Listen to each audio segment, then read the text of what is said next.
네, 안녕하십니까. 오토다이리 오종훈입니다. 오늘 준비한 차 메르세데스 AMG A35 포매틱 세단입니다.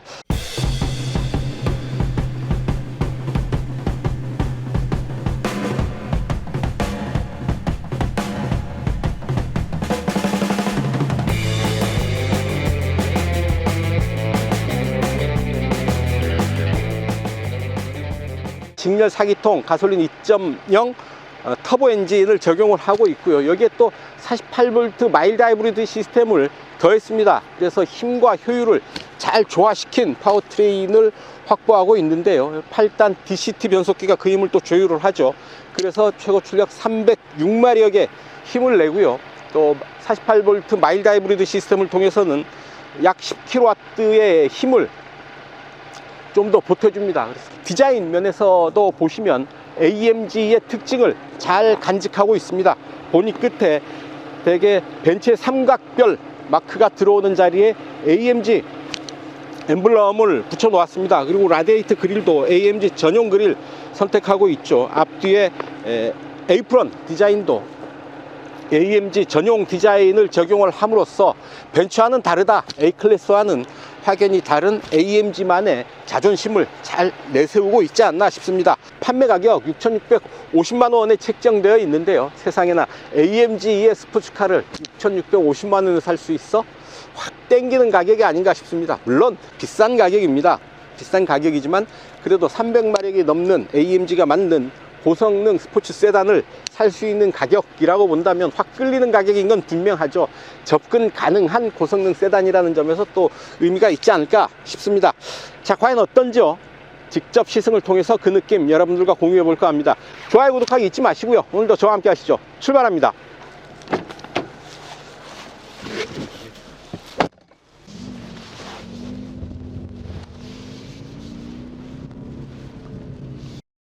자, 실내에 들어오면 좀 화려한 느낌을 받게 되죠. 10.9인치 모니터 2개를 이어붙여서 계기판과 센터페이시아 인포메이션 모니터, 항공기의 터빈, 응용한 송풍구, 아주 견고한 가로라인이 바탕이 되는 대시보드.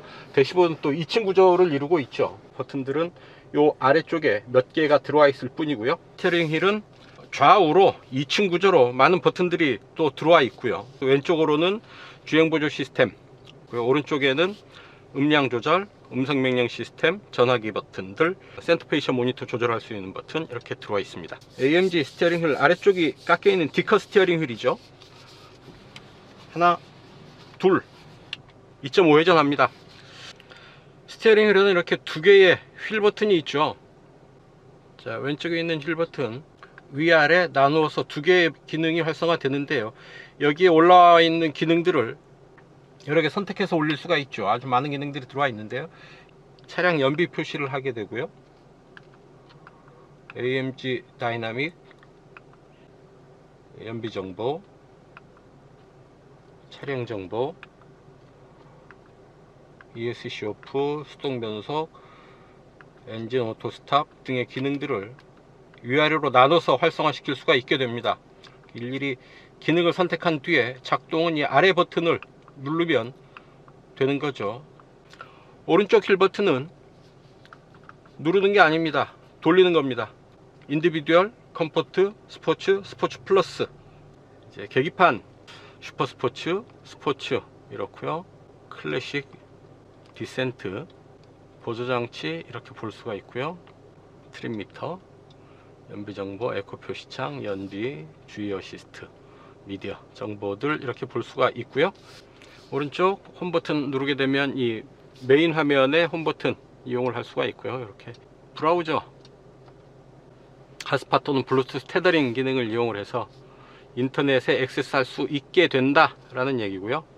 시트 키네틱, 시트를 잔잔하게 움직여 주는 겁니다. 마사지 시트까지는 아니고요. 시트를 가만히 움직여 줘서 장거리 운전을 할 때 운전 자세가 하나로 고정되면서 오는 피곤함 뭐 이런 부분들을 좀 덜어낼 수 있는 그런 기능입니다. 앰비언트 라이트, 멀티컬러 색상 중에서 선택을 할 수가 있고 단색으로 이용을 할 수도 있겠습니다.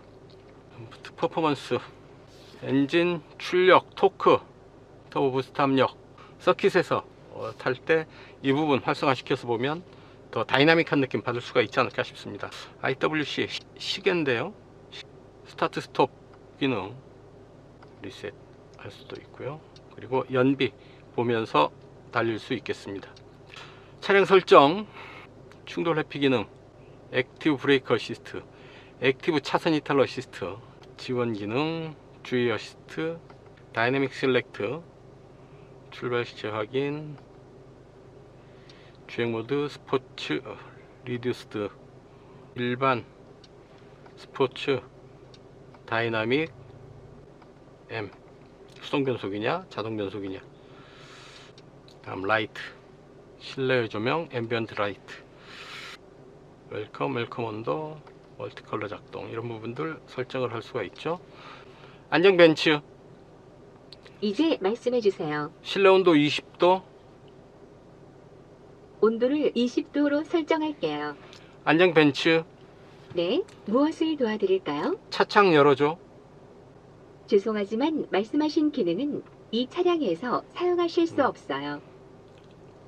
삼성전자 주식, 죄송해요. 그 점은 제가 도와드릴 수 없어요. 너무 많은 걸 바라면 안 되겠네요. 하지만 뭐 기본적인 내비게이션 목적지 설정, FM 라디오 주파수, 실내 온도, 뭐 이런 기능들은 충분히 수행하게 됩니다. 스티어링 휠 버튼, 이거를 올라오는 기능들을 추가할 수가 있고 뺄 수가 있네요.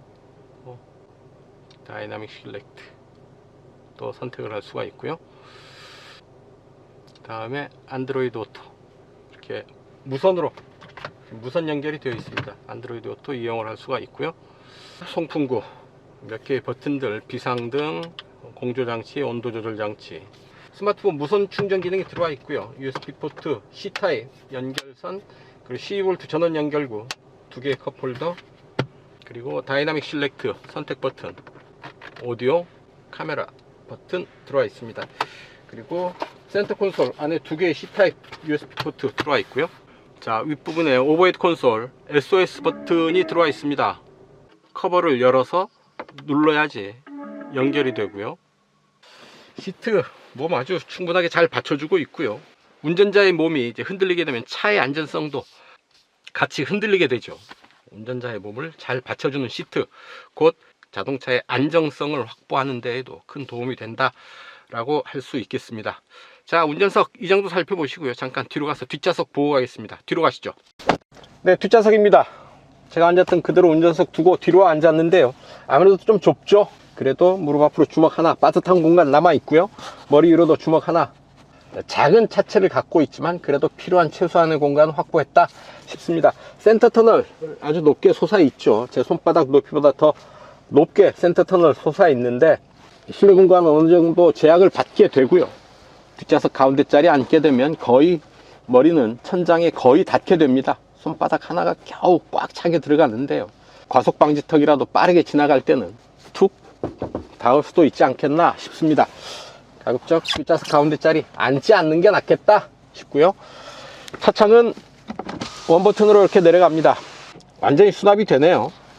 뒷좌석을 위한 송풍구 따로 없고요. 그리고 C타입 USB 포트 딱 하나 준비되어 있네요. 암레스트 내리면 컵홀더가 없다. 여기 있습니다. 여기에 이제 컵홀더 2개 사용할 수가 있게 준비되어 있습니다. 실내등은 여기 있는 거죠. 가운데 좌석 이렇게 접을 수가 있습니다. 그리고 트렁크에서 레버를 잡아 당기면 이렇게 뒷좌석도 이렇게 접을 수가 있네요. 이 차 가지고 트렁크 넓게 쓸 일 있게 하겠습니까만, 그래도 필요하다면 이렇게 시트 접어서 트렁크 좀 더 넓게 활용할 수 있겠습니다. 시트는 4대 2대 4로 접을 수가 있고요. 지붕에는 글래스 루프가 넓게 들어와 있습니다. 개폐는 되지 않고요. 그냥 통유리를 덮어 놓아서 아주 시원하게 차창 밖 풍경 볼 수 있게 해주고 있습니다. 자, 뒷좌석 살펴봤고요. 이제 달려보셔야죠. 좋아요, 구독하기 눌러주시면 저는 자유로로 갑니다. 함께 하시죠. 네, 오늘도 평화로운 자유로. 간밤에 눈이 좀 내렸는데 도로 상태는 아주 양호합니다. 외기온도 1도, 영상 1도를 기록하고 있습니다. 이거 벤츠잖아. 아닙니다. AMG죠. 메르세데스 AMG A35 포매틱 세단. 차 이름 어디에도 벤츠라는 이름은 공식적으로는 빠져 있습니다. 자, 보닛에서 보면 벤츠의 삼각별 대신에 AMG의 엠블럼을 올려놓고 있습니다. 고성능 브랜드 AMG에 대한 자부심이 묻어나는 대목이 아닐까 싶고요. 파워트레인 잠깐 살펴보시죠. 직렬 4기통 2.0 가솔린 터보 엔진 306마력의 힘을 만들어냅니다. 48V 마일드 하이브리드 시스템이 적용되어 있고요. 8단 DCT 변속기를 사용을 합니다. DCT 듀얼 클러치 변속기죠. 두 개의 클러치를 통해서 짝수 기어, 홀수 기어, 하나는 물려있고 하나는 다음 기어를 물기 위해서 대기하고 있고, 그런 상태에서 바로바로 변속이 되기 때문에 변속 시간이 짧죠. 변속 시간이 짧다는 것, 힘을 잃어버리지 않고 바로바로 힘을 이어받아서 가속이나 감속을 할 수 있다라는 얘기고요. 그만큼 효율에도 성능에도 도움이 되는 그런 시스템입니다. 노면 상태가 안 좋은 데를 지날 때는 확실히 와글와글거리고 충격도 좀 전달되고 그러네요. 서스펜션은 상당히 딱딱한 편입니다. DCT 듀얼 클러치 변속기가 그렇고, 또 하나는 48V 마일드 하이브리드 시스템을 또 살펴봐야 되죠. 48V 시스템을 적용을 해서 상당히 엔진 시동이 상당히 부드럽고요. 또한 엔진 오토 스탑이 아주 자연스럽게 걸립니다. 시동이 수시로 잘 멈춘다 라는 얘기죠. 그래서 전체적인 효율을 끌어올리는데 한몫을 할 뿐 아니라 약 10kW 정도의 힘을 더 보태주기도 합니다. 가속 페달을 좀 깊게 눌렀더니 컴포트 모드에서도 엔진 사운드가 제법 다이나믹하게 들리죠. 자, 이제 수동 모드에서 2단으로 쭉 2단으로 가고 있는데요. 자동 변속이 일어나지 않죠. 이제 변속을 하라는 가이드가 뜨고요. 이제 수동 변속을 통해서 운전자가 변속을 해줘야 변속이 일어납니다. 수동 변속 모드를 선택하게 되면 절대적으로 운전자의 기어 선택을 존중한다 라는 얘기죠. 차가 스스로 알아서 변속을 주지는 않는다, 운전자의 지시에 절대 복종한다 라는 의미가 있지 않을까 싶습니다. 좀 더 적극적으로 차를 컨트롤하고 싶은 운전자에게는 마음에 드는 그런 반응이 아닐까 싶습니다. 시속 100에 세팅을 하고 RPM 한번 체크를 해 보시죠. 8단이고요 8단에서 1400까지 떨어지네요. 이래야 맞죠. 상당히 엔진 RPM을 낮게 가져가고 있는 거죠, 상대적으로. 자, 7, 6, 5, 4, 3. 3단으로는 떨어지지 않네요. 4단 4100, 8단 1400 구간에서 시속 100km를 커버를 하고요. 스포츠 플러스에서도 3단까지 내려가지는 않네요. 6, 7단 기어비가 역전이 되어 있습니다. 5단에서 오버드라이브 상태가 되고 6, 7단이 역전이 되고요. 아마 이게 듀얼 클러치여서 클러치 2개 사용하잖아요. 그래서 클러치 기어비가 다를 테고요. 여기에서 오는 일시적인 문제가 아닌가 싶기도 한데, 그렇다면 그 앞에 1, 2, 3, 4, 5단 어디에서도 한번 역전되는 기어비가 생겨야 되지 않나 하는 생각 해보고요. 의아하다, 왜 이랬지 하는 정도로 궁금증을 남겨둡니다. 이 소리 한번 들어보십시오. 이 소리 아주 죽이지 않습니까?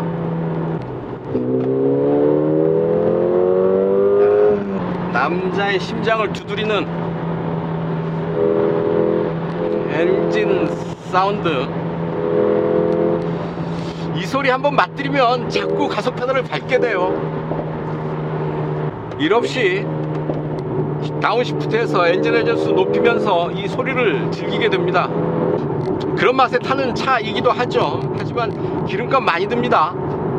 적당히 즐기시기를 바라고요. 자, 지금 7, 80km 정도의 속도로 움직이는데 그렇게 조용하다 싶지는 않고요. 워낙에 엔진 사운드 즐기는 고성능 스포츠카라고 한다면 실내 그렇게 조용할 필요는 없겠죠. 적당한 소리가 들려오는 편입니다. 차창도 보면 이중접합 차음유리가 아니고요. 실내를 적당히 이 소음에 노출시키면서 오히려 다이나믹한 느낌을 좀 더 끌어올리는 그런 선택을 하지 않았나 싶습니다. 조향, 뭐 빠릿빠릿한 조향은 말해 못하겠습니까? 지금 외경도 2.5도인데요 영상 2.5도입니다 영상 5도 밑으로 떨어지게 되면 이 와이퍼의 워셔액을 따뜻하게 분사해 줍니다. 자, 슬쩍슬쩍 제동을 해 보는데요, 차체가 짧죠. 그래서 앞뒤의 움직임, 피칭이 좀 심할 수 있는데요, 작은 세단 치고는 제동 반응이 그렇게 거칠지 않다 싶습니다. 안전띠가 몸을 되감아 주지는 않네요. 속도 좀 높여서요, 코너링 도전해 봅니다. 고고 제동 턴. 노면이 살짝 젖어 있어서 그립이 좀 위태위태한데요, 그래도 훌륭하게 잘 돌아 나갑니다. 아주 안정감 있게 노면에 착 달라붙어서 코너를 돌아 나가고 있고요.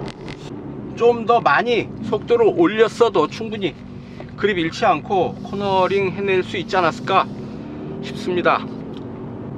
노면이 살짝 젖어 있어서 조심조심 하면서 속도 그렇게 생각만큼 욕심만큼 많이 올리지는 못했다라는 말씀 드리고요. 그래도 소형이지만 아주 야무진 성능 보여주고 있는데요, 가수 김수철 씨 여러분들 아시나 모르겠습니다. 작은 거인 생각나게 하는 스포츠카입니다. 작지만 아주 야무진 고성능을 보여준다 라는 얘기죠. 그래서 판매 가격 얼마냐? 6,650만원 입니다. 좀 비싸긴 하지만 그래도 접근 가능한 고성능 세단이 아닐까 싶어요. 고성능 슈퍼카를 타는 게 소원이었던 남자들에겐 어디서 봐 지금 통장에 얼마 있지? 한번 잔고 살펴보게 만드는 그런 차, 그러니까 접근 가능한 차가 아닌가 싶습니다. 어떻습니까 여러분들? 통장에 잔고 좀 있으세요? 한번 질러보시죠.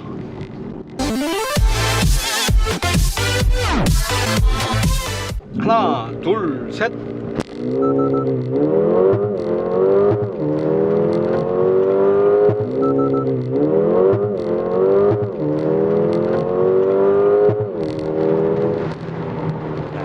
놀라운 가속입니다. 잘 달립니다.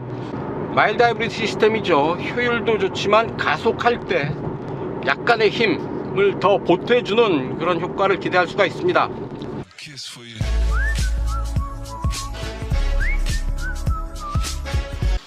네, 연비 테스트 하겠습니다. 이곳 파주 헤이리 마을이고요, 서울 지하철 2호선 교도역까지 약 55km 되는데요, 직접 달려가면서 이 차 실주행 연비 측정해 보도록 하겠습니다. 이 차 공인복합 연비는 리터당 10.6km로 국내 인증을 받았죠. 48V 마일드 하이브리드 시스템 적용되어 있어서 연비 그렇게 나쁘지는 않을 것으로 기대됩니다.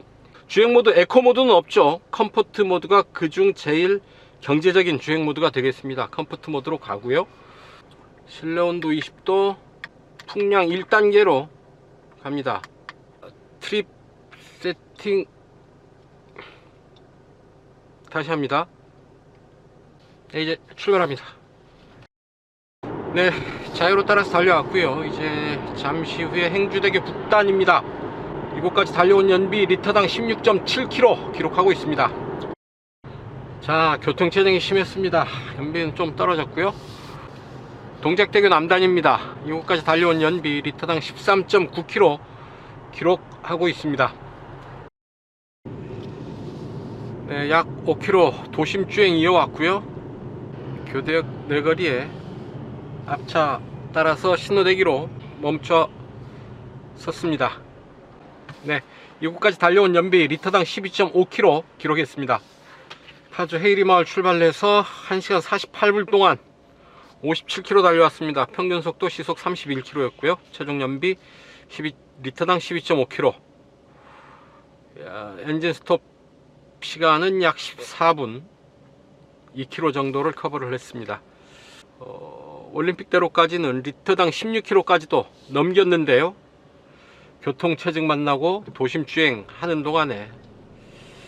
연비는 계속 하향 곡선을 그렸습니다. 최종 연비 리터당 12.5km 기록했고요. 그래도 대단한 게 2차 공인복합 연비는 리터당 10.6km입니다. 약 리터당 2km 정도 더 달린 연비 그래도 보였다라는 얘기고요. AMG 배지를 단 고성능 스포츠카지만 또 적극적으로 연비 운전하면 이 정도 좋은 연비 기록할 수 있겠다라는 점 확인했다는 데 의미가 있지 않을까 싶습니다. 네, 이렇게 오늘 연비 테스트 여기서 정리합니다. 네, 단도직입입니다. 사소한 불편함, 아쉬움 말씀드릴 텐데요. 크루즈 컨트롤 기능도 어댑티브 크루즈 컨트롤이 아니고 그냥 크루즈 컨트롤입니다. 앞차와의 차간거리 줄어들어서 이 차 속도를 좀 줄여들어야 하는데도 불구하고 속도 줄이지 않고 그냥 갑니다. 자, 이렇게 경고등이 뜨는데도 차 속도를 줄여주지 않는 거죠. 어댑티브 크루즈 컨트롤은 아니다. 좀 의아하죠? 네, 주행보조 시스템 활성화시켰습니다. 시속 80에 맞춰보죠. 이제 왼쪽으로 돌아 나가는 길 차선의 중앙을 잘 유지하면서가 아니네요. 차선을 밟고 나갑니다. 차선 이탈 방지 장치가 교향에 제대로 개입하지 않고 그냥 차선을 밟고 나가네요. 그럼 차로 중앙 유지 보조가 안 된다라는 얘긴데요. 다시 왼쪽으로 돌아 나가는데요. 차선 이탈 해버리죠. 주행보조 시스템은 뭔가 하나 좀 부족합니다. 장거리 운전할 때 좀 아쉬운 부분이 되지 않을까 싶습니다. 헤드업 디스플레이도 없죠. 고성능 차에서는 헤드업 디스플레이가 참 욕이 난 게 운전에 집중할 때, 속도에 집중할 때는 딴 데 신경 쓰지 말고 정면만 응시하면서 이제 운전할 때 헤드업 디스플레이가 상당히 큰 도움이 되거든요. 근데 없습니다. 좀 운전의 몰입도를 좀 떨어뜨리는 요인이 됩니다. 고성능 차라고 한다면 헤드업 디스플레이 있는 게 좋겠다라는 얘기입니다. 자체 내장된 내비게이션이 없죠. 안드로이드 오토와 연동해서 안드로이드 오토 스마트폰에 있는 내비게이션 연동해서 써라 라는 얘기인데요. 보급형 자동차라고 한다면 충분히 그럴 수 있습니다. 원가 절감을 위해서 내비게이션 생략하고 스마트폰과 연동해서 사용하는 게 맞을 수도 있지만 이 차는 AMG이지 않습니까? 그런 편의장비 옵션에서 너무 양보하는 건, 너무 원가 절감을 위해서 많은 부분을 양보하는 건 좀 AMG답지 않다 하는 생각 해봅니다. 소형 세단에 고성능을 넣을 때 이런 부분에서 좀 부딪히죠. 원가 절감과 퀄리티, 품질을 유지하는 사이에서 어느 선에서 타협할 것이냐, 이게 문제이기도 한데요. 좀 너무 많이 양보한 거 아닌가 하는 생각 해봅니다. 네, 지금까지 메르세데스 AMG A35 포매틱 세단 시승을 해봤습니다. 작은 거입니다. 처음에 봤을 땐 작고 귀여운 제법 앙증맞은 차였죠. 하지만 직접 타고 달리니까 306마력의 힘이 대단합니다. 도로를 장악하면서 달리는데요, 중저속에서는 물론이고 고속 주행에 이르기까지 거침없이 내달리는 데다가 그 보여주는 탁월한 주행 안정감이 내연기관 수준에서는, 특히 소형 세단 수준에서는 최고의 수준이 아닌가 하는 생각 해봤습니다. 무엇보다도 매력적인 거 이 차의 가격이 아닌가 싶습니다. 6,650만원인데 물론 비싼 가격이죠. 이렇게 작은 차가 6,650만원이라뇨. 턱없이 비싼 가격. 그래도 수긍이 가는 게 AMG이기 때문이죠. 300마력이 넘는 고성능 스포츠카를 꿈꿔온 좀 더 젊은 소비자들에게 그 가격이면 나도 살 수 있지 않을까 하는 희망을 갖게 해주는 그런 차라는 의미도 있지 않을까 싶습니다. 네, 오늘 시승 여기까지입니다. 지금까지 저는 오토다이어리 오종훈이었고요. 여러분들 좋아요, 구독하기 눌러주시면 저는 이만 물러가겠습니다. 시청해주셔서 감사합니다.